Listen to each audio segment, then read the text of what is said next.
Our second paper this morning will be offered by Bill Lee.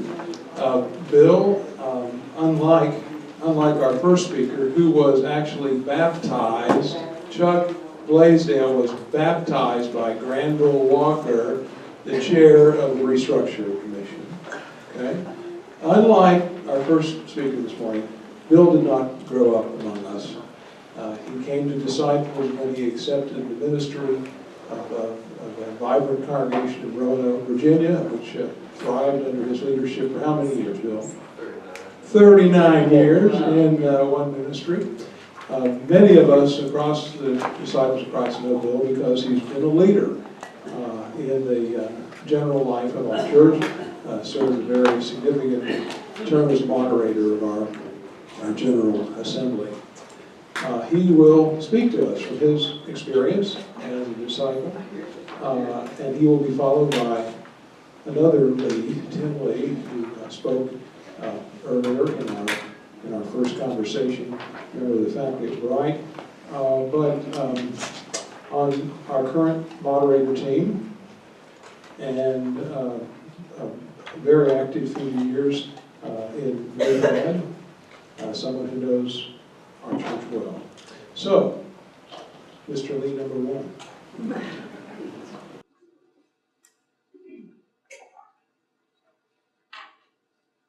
Let me say good morning and thanks to Lul and Chuck and all who have assembled us today to have this fun time together.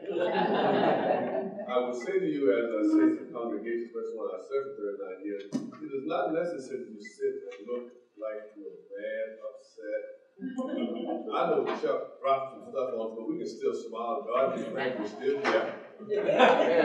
And when this day is over, we shall still be here. Newell has already stated, I am not a generational disciple. To be quite honest with you, up until 1974, I never heard of a Christian church side of Christ.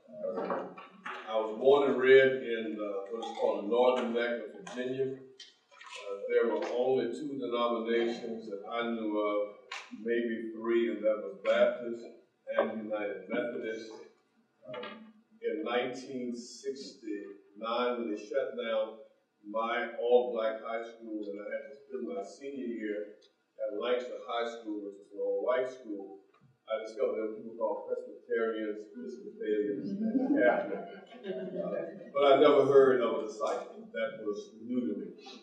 It was August of 1974 when I met Alvin Jackson, who was then dating Ernestine Brown, who was my classmate in undergraduate.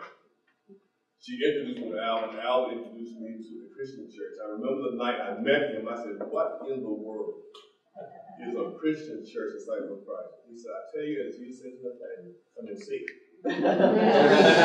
So I came in August of 74, I saw, and I have been there ever since. I do not know anything of the National Christian Missionary Convention. I know nothing of African Americans. I know nothing of that. I'm not part of that experience.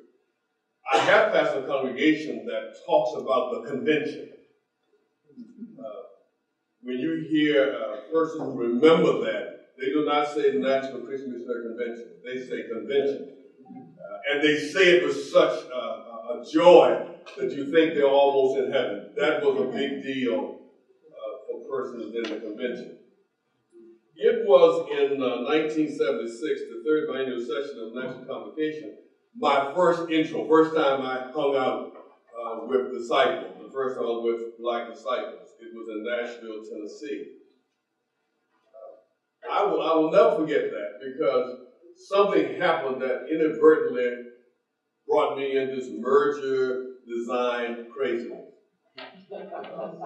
Dr. Sherry Lincoln, who I was blessed to have taught me when I was at Brite Divinity School, a tremendous scholar, had finished lecturing. We were in the lecture hall, and Dr. T. Garrett Benjamin, who then was pastor of Second Christian Church, which is now Light of the World, raised his hand and asked a question. He said, what do you do when you feel like a minnow who's been swallowed by a whale? Now, I'm not stupid. I know the analogy is something small, swallow something large, but I didn't know the context. I didn't know what the heck he was talking about. So I sat, as I learned to do early in my life, simply to listen. And I listened to conversations. What amazed me was what Dr. Lincoln said quickly. He, with a quick tear statement, he simply said, kick like hell. This was 1976, and I can remember it as if it happened yesterday. But I didn't understand the context, so I listened further. And Dr. Lincoln went on to say that he was United Methodist, the central jurisdiction, 19 annual conferences, all black, were set up by the United Methodist Church, which has, in its history, set up churches geographically. The central jurisdiction was done racially. All black annual conferences was in one conference. So in a real sense, Dr. Lincoln had about a year's seniority in 1968 of kicking like hell in the United Methodist Church. I still was a little confused by this minnow whale piece. Because in my thinking, swallow is something you don't volunteer to do. Merger seems like something you agree upon. So I kept listening, and I heard people talk, and it dawned on me that I think in 1969 that a great deal of African Americans, in a great sense of mind, agreed to merger, but not in heart. It really was not something that they had done out of a strong spirit.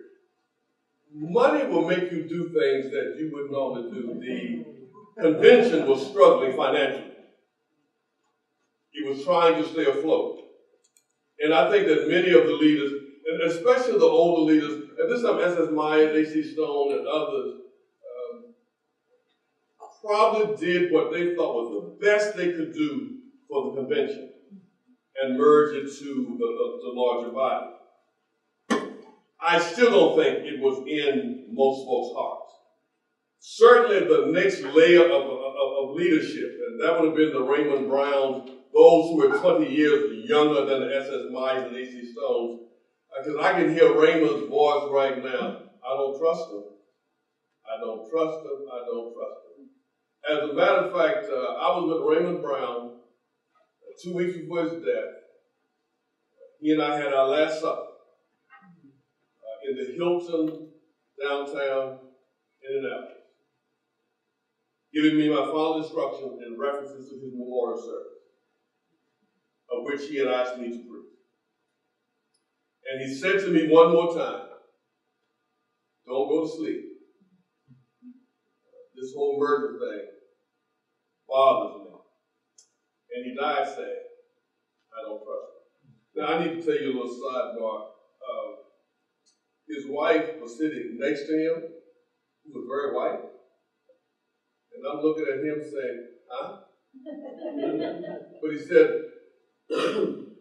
Suzanne and I have grown where we trust each other. He had a problem in the larger context. And I will just make this very clear, because I think that in our church that we have somehow believed that because we're in the same room, we attend meetings together, that all of a sudden that integration has taken place. No, integration has not taken place. What has happened is that we have at least let down the windows and the doors, and we're in the same room. But we're a long ways from being an integrated church. I have to go back because this minnow, I need to know what was it. 1917 is an interesting piece with Preston Taylor and others to pull this off. I did not know that we really were in a global sense, one church always. Black people have always been in the Christian church, disciples of Christ. It is strange to me that if you're already in, why would you then develop an entity that made you separate? What's even more exciting is that there were whites and blacks who structured the National Christian Missionary Convention. Why did the convention come into existence? James Blair, reflecting over that convention, said, blacks never got a square shot and education, leadership issues, this business of accommodations. There's a movie out called Green Book. Some of us didn't need to live it. We lived Green Book. But disciples in the disciple church needed a Green Book to go to meetings with disciples. And white disciples would not advocate for black disciples to have decent accommodation when they would come to meetings. People looked at that. So out of that kind of madness, the 1917 convention, the National Christian Missionary Convention came into existence. But staying inside of the Christian church. Blair said something in reference to that meeting in 1969 that I think everybody ought to hear. You remember now, this is the time of Martin Luther King Jr., the Civil Rights Movement, Stokely Carmichael, Black Power, the nailing of the DCs on Riverside Church. This is a different moment for black people in America. And this is something that Blair wrote that I found interesting. He said that the brotherhood, which we were called in those days, will be shocked at the awareness of this new Negro. He said that we're changing our names from Uncle Tom to Mr. Thomas. I'm not sure the church in 1969 was ready to deal with Mr. Thomas. The church was so used to dealing with Uncle Tom. This making any sense? Some of you are looking at me with your mouth half open like, are you serious? This is 1969. With the establishment of all of that, the struggles we had, the trying to define why a National Christian Convention in the midst of a convention, the black church will simply say, I've heard simply say, we want to be equal. We don't want to be stepchildren in this church. The other Alexander Campbell is what we say sometimes because we want everybody to know that there was a black Alexander Campbell, not just a white Alexander Campbell, that we were in. And so it was a hard struggle. The merger document and the design frustrates me. I was moderated from 205 to 27. I know the merger. I know the design front and back. I needed to know it. I wanted to help Sharon, the first female, first woman GMP. I wanted to make sure that she had somebody who had her back. What she didn't know, I wanted to know. But what shocked me is I could not find anything in the design that hinted at the merger. I'd ask 1,000 questions. Why isn't there a footnote referencing the merger? If that was an important moment in the life of the church, why didn't someone mention in the design we need to adhere to and live into the merger? There's nothing. Raymond Brown again said, son, I can tell you why that's there. Before the ink dried on the merger, his words, quotation, they had already written the design. The design was being written while the merger was being talked about. Black folk never had a chance to participate in the writing or designing of the design. And we have this thing called merger. Well, if you're not in the design, you got to figure out how to get in. So I want to just lift up a couple of places where this is difficult. We're not in the design, but there is a standing rules in our church. In the standing rules, there is a commission on racial, ethnic inclusiveness and empowerment. Now, I don't know whether people realize that's quite offensive. Let me try again. That's quite offensive. We're not in the merger, but in the standing rules, there is a commission on racial, ethnic inclusiveness and empowerment. Here's the problem for me. That's a problem for a lot of African Americans. We're not in the design. And if we show up anywhere, now all of a sudden we are lumped together. As if you throw all ethnic people together and we become one people. And that's not so. But even more, and this is a struggle that we're going to have for a while, because I don't want Tim and Laurie to think that we are at odds with each other. But we brought something to the merger. We gave up a lot for the merger. We want to be honored for that and be treated as equal partners for that. But I don't think it's going to happen. So Chuck, you dropped it, so I'm let me. It's hard to be black in this church when you really don't believe you're in this church. And all the talk about racial inclusion, we came in 1969, gave up everything. It looked like we could have really walked side by side from 69 to now, but there we are. Now, unlike some with this business of covenant, I see covenant a whole lot different. I think covenant is a good thing. I think covenant could have rescued the merger. I think covenant can rescue the merger. Bound by God's covenant of love. That's what we say in the preamble. Is that true? The reason why I know it, that every Sunday at Loud Night Christian Church, we quoted the preamble as part of our affirmation of faith. I wanted the members of that congregation to be proud to be members of the Christian Church Disciples of Christ. And one thing that we could agree on was we were bound by God's covenant of love for each other. But I discovered that we were scared of the word covenant. So we never teased it out. We never defined covenant. I think covenant could be a powerful source for our being a strong church. Let me see if I can help us.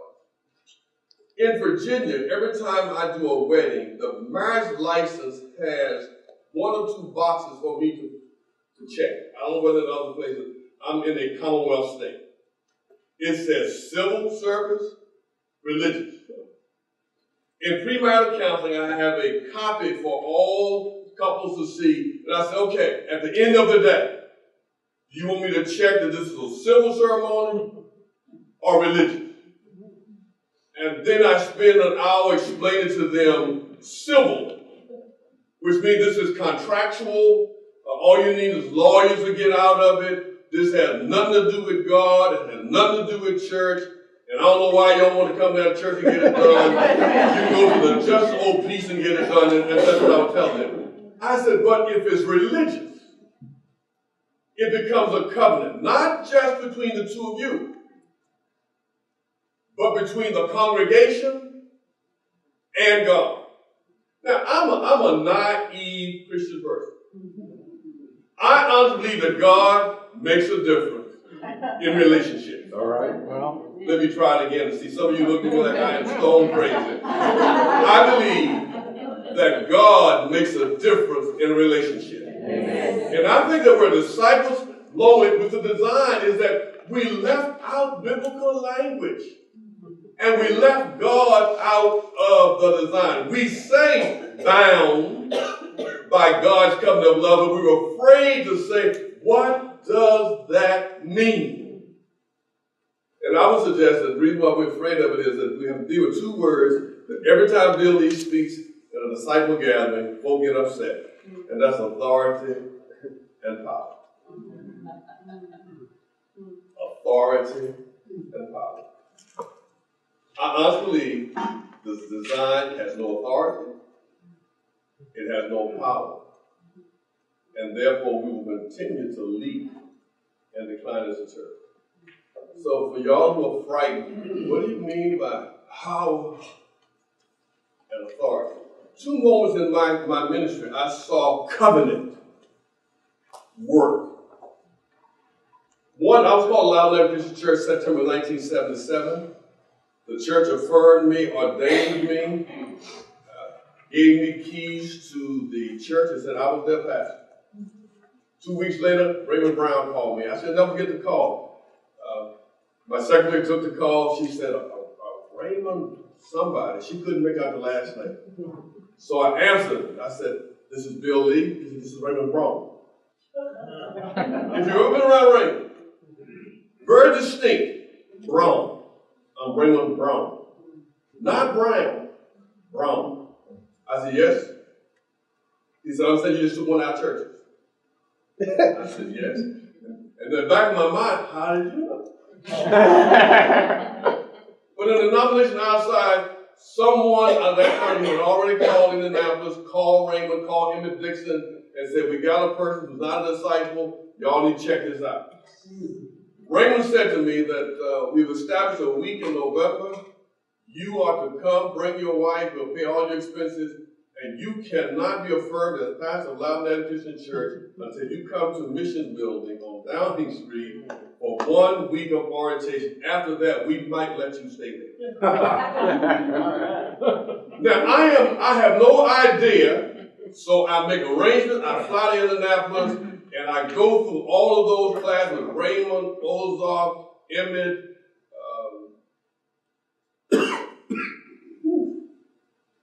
I'll never get his name. Sorry, with Christian education. He'll come tomorrow. And I stayed a whole week indoctrinated in black discipledom. I look back. Why? Raymond did not know me, had never met me, but bound by God's covenant of love to Loud Never Christian Church out of the convention. His love for Loudon Avenue says that I'm going to make sure Loudon Avenue is not hurt by a new pastor. My job and our job is to make sure this new pastor understands we got our eyes on him. I think I'm a better person for that. The second was the Anaheim General Assembly. I didn't put this in the paper. Let me just be clear what happened to me. That I had registered, I had my airline ticket. My neighbor's car drifted off the hill the night before I was to leave and put a hole in my daughter's bed. I could not leave. I had to get my house repaired. So I just didn't go to Anaheim.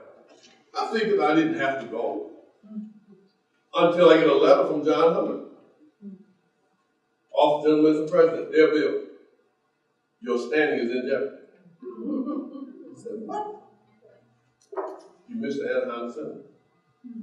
We don't allow our pastor to miss the Assembly. You need to get in touch as soon as you can. Blessings, John Hubbard. That was it. I immediately got on the phone, called John Hubbard.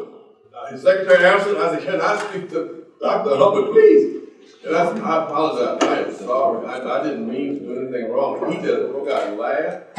He said, Bill, I ain't got that kind of power. He said, matter of fact, I ain't got no power at all. He said, I'm glad I got your attention, that we want you present. For me, that's part of covenant. Not heavy-handedness, yet I do find it interesting that regions can take your stand. Can you still do that, John? Mm-hmm. They can do that. Yeah. They couldn't then, but they can do it now. And yet we say that you don't have any power or authority in the Christian church, but you can take my stand. I wonder what it would have been like if someone had noticed that the NBA was on its way down a slippery slope and had called in the president and the board. Suppose the gentleman's president had that covenant relationship that I've noticed some things, I've heard some things, I bring you in. I can tell by the way you look. Let me move on to it. Speak. But I think that's a major flaw in.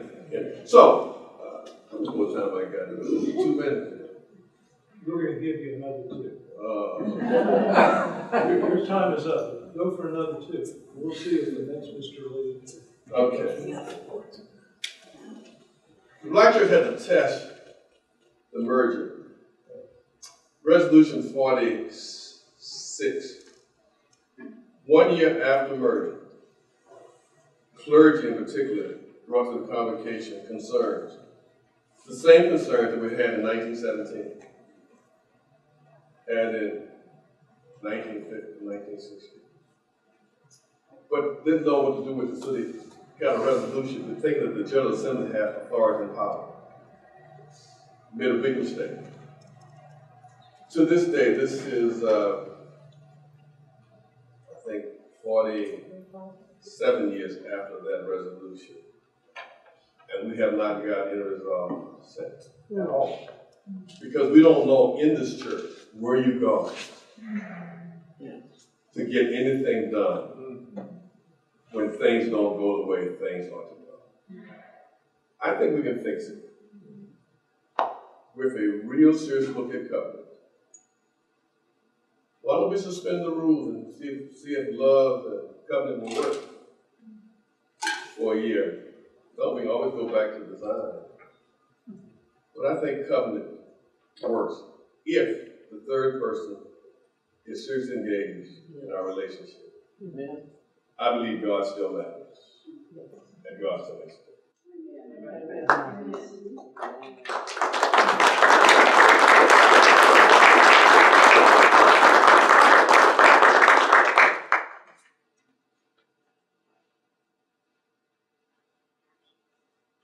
Thank you very much.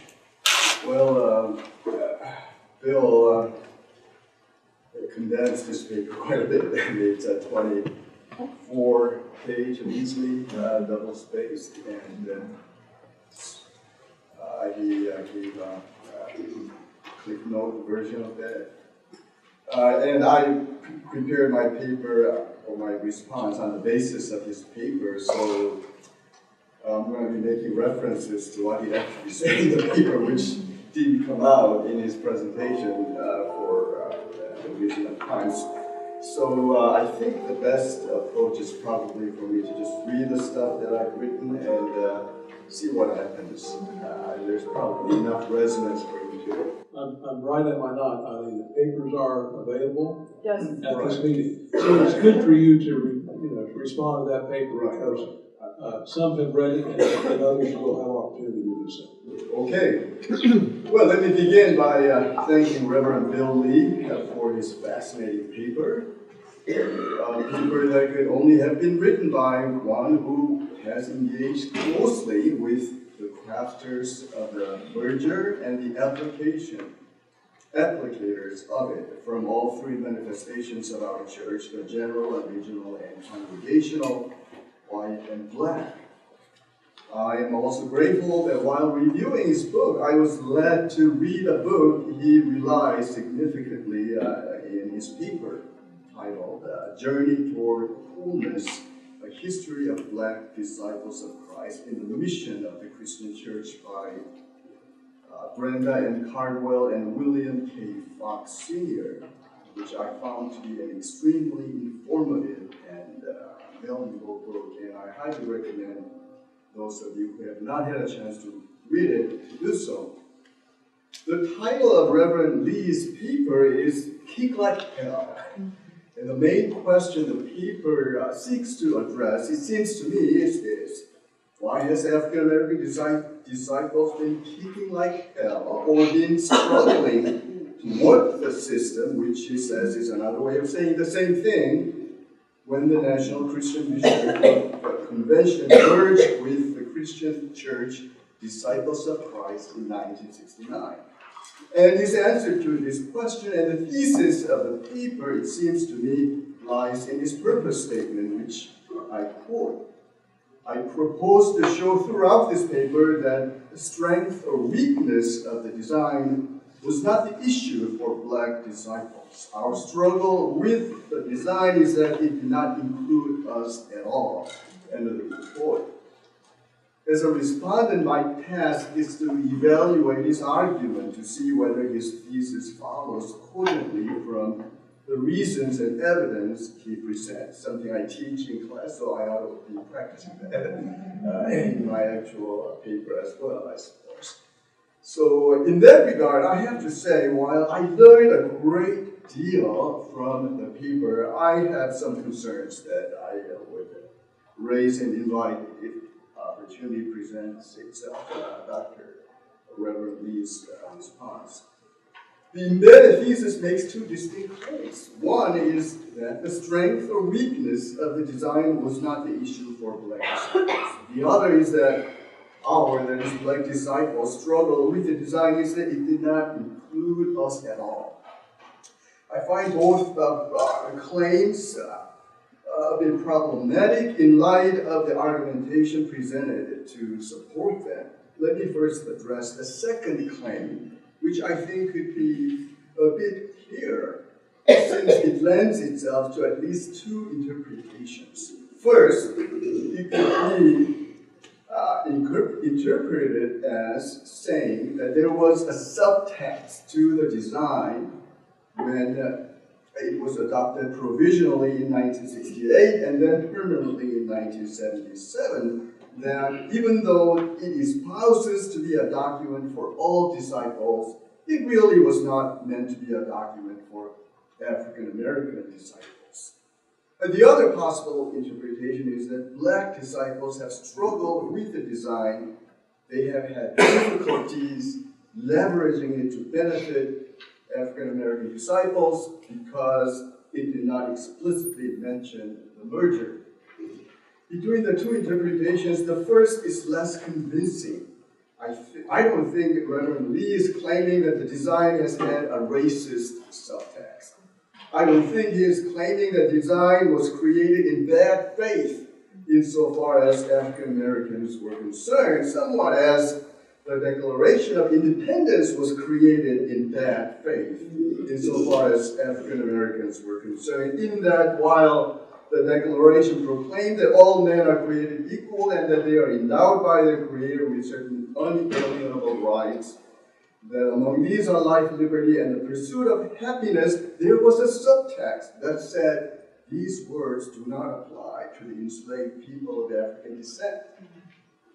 While Lee's phrase, it did not include us at all, may appear as if Lee is charging the design with having a similar subtext, a careful reading of the paper really shows he isn't saying that at all.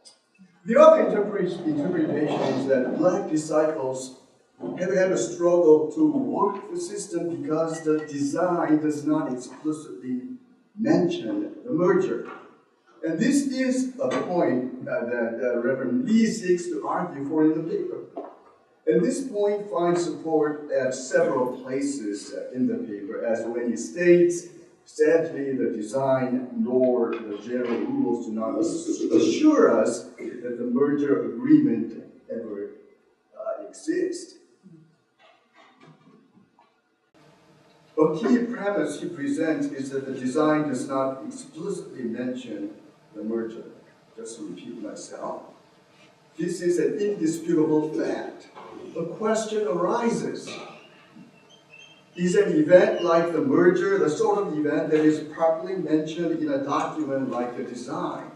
And Reverend Lee mentions that in 1968, the central jurisdiction of the Methodist Episcopal Church, the African American Communion, merged with the Methodist Episcopal Church, the predominantly white communion, to form the United Methodist Church. Is their merger explicitly mentioned in the Book of Discipline, which Reverend Lee rightly describes as the governance document of the Methodist Church? I simply don't know. So if you know the answer, I would appreciate it if you would share that with me. Suppose, for the sake of the argument, the merger is a sort of event that can properly be mentioned in the design. Further question arises, was the omission intentional or not? If it was unintentional, was it due to oversight? Or was it because it was simply assumed that with the merger, the Black disciples were synced into union with the body of Christ, body of disciples at large, with both parties innocently unaware of the tough challenges such an assumption entails? On the other hand, suppose the omission was intentional. What considerations come into play? The design was adopted provisionally at an assembly in Kansas in 1968, 1 year before the consummation of the merger. But as Cardwell and Fox show, already in January 1966, a joint committee on merger and new brotherhood relations had been formed to begin discussing the merger of the National Christian Missionary Convention and the International Convention of the Christian Church Disciples of Christ, with the committee comprising 5 members each from the National Christian Missionary Convention, the International Christian Convention, and the United Christian Missionary Society. Cardwell and Fox note, I quote, "There remain considerable interest among Black disciples in safeguarding the concerns of the convention in the merging process," end of the quote.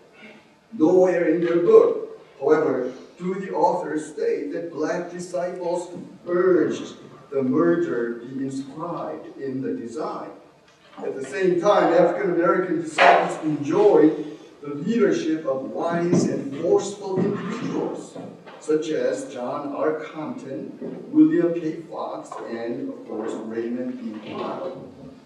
Therefore, if mentioning the merger in the design was crucial for African American disciples, it stands to reason that these leaders would have made some fuss, would have insisted that be done.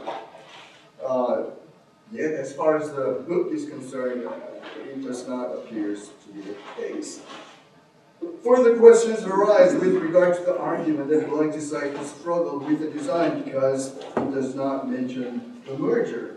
An unstated assumption here is that if the merger had been inscribed in the design, Black disciples may not have had a kick like hell, or at least they could have eased up a bit in kicking. But is this plausible? I think not. This is because, as Reverend Lee observes, the design was not designed to have a central power base. He says, I quote, "I cannot say the design is a central government for us. I can say without hesitation that each part of our church operates independently in internal affairs." This means even if the merger had been inscribed into the design, the denomination would not have had a de jure mechanism to have a general ministry, a region, or a congregation carry out policies beneficial to Black or any other disciples. So even if the merger had been inscribed in the design, it is most likely that Black disciples would still have had to kick like hell. This means, contrary to Reverend Lee's claims in the paper, the strength or weakness of the paper was indeed an issue for Black disciples, assuming strength or weakness here equates with more or less central authority wielded by a governance document.